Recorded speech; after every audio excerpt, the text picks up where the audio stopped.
com uma confiança cega na liturgia, nas cerimônias religiosas, na tradição oral dos anciões.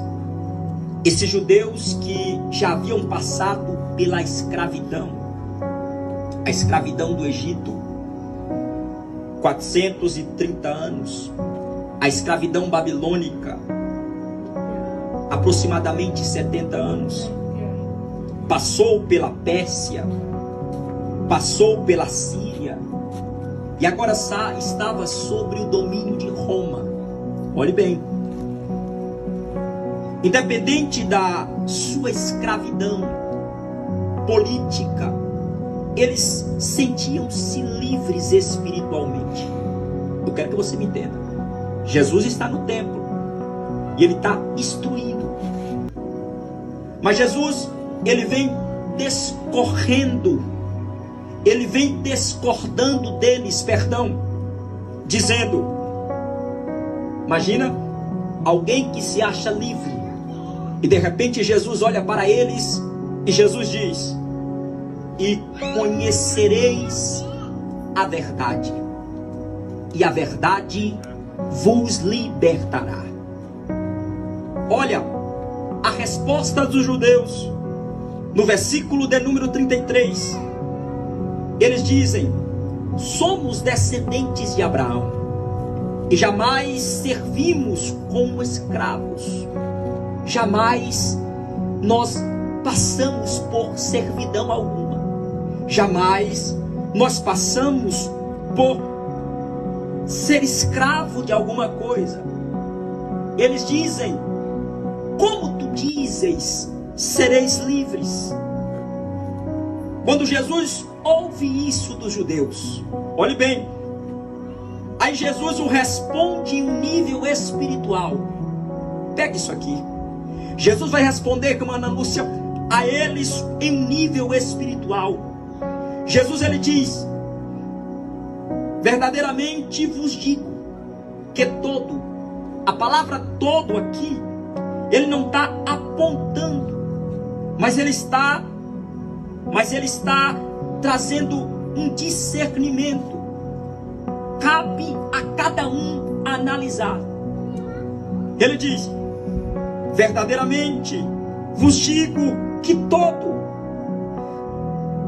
aquele que comete pecado é escravo do pecado. O nível que Jesus está falando com esses judeus é um nível bem mais alto. Jesus está falando de uma escravidão espiritual. Olhe bem, eu repito, Jesus está discursando no templo, e em um nível espiritual, ele diz: vocês precisam de libertação, vocês precisam ser libertos. Eles batem no peito e dizem: não, aqui não há ninguém que precisa de libertação, aqui não há ninguém que precisa de mudança, aqui não há ninguém que precisa, não, nós estamos muito bem. Mas o nível que Jesus está falando com eles é uma escravidão espiritual.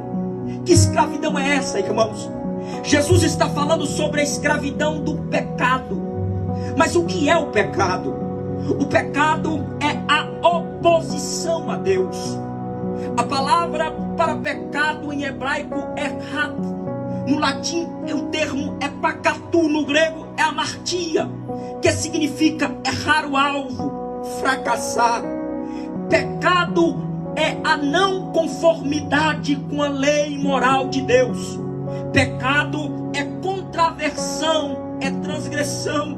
Pecado é iniquidade. Pecado é erro. Pecado é fracasso. Pecado é a falta da lei. Pecado é a injustiça.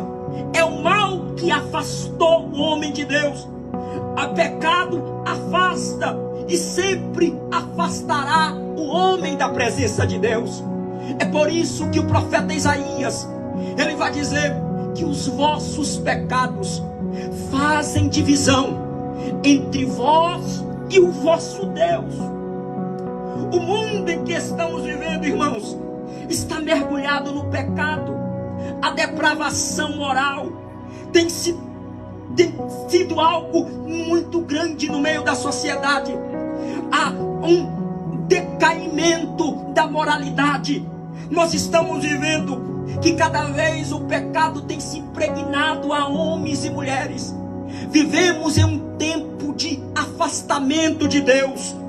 No versículo de número 35, Jesus diz: e o escravo não permanece em casa para sempre. Ele diz: o filho permanece para sempre.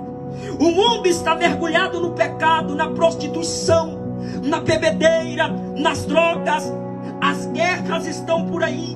Há uma falta de amor ao próximo. O mundo está mergulhado, mas Jesus, ele vem mostrando a solução para esses judeus.